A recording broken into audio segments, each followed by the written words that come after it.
Нил Елевич, ты кажешь, я не ведаю войны. Ты кажешь, я не ведаю войны, што мне было тады гадоў замала.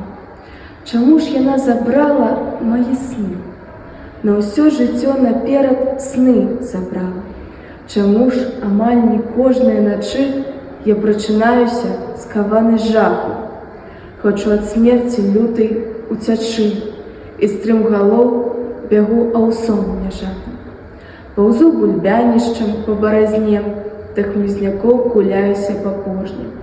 Але і ў сне няма ратунку мне, і ў вочы стрэл грыміць у міг апошні.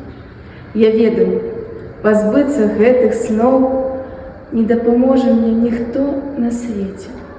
Я буду трызніць імі зноў і зноў, яны мае навек, да самай смерці. Застаўшыся з маленства на вайне, я аднаго хачу — мая краіна. Каб гэта скончылася ўсё на мне, каб гэта ўсё не стала доляй сына.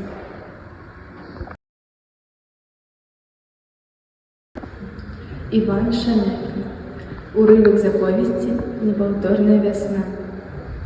Наіўнае юнацтва, табе здаецца, што ты выключная, што ты самая разумная, мудрая, непаўторная на ўсіх, і жаданне ў цябе недасягальнае.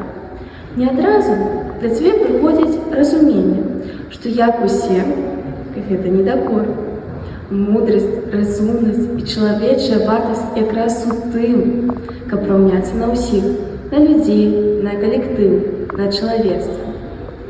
Не адразу ты пачынаеш разумець, што хараство не ў тваіх незямных марах, не ў тваім імкненні да выключнасці, а ў жыцці людзей і ў тым, што людзі выпрацавалі самае прыгожае, высакароднае, карыснае, разумнае і ў навуцы, і ў мастацтве, і ў адносінах паміж сабой, у каханні, у сям'і.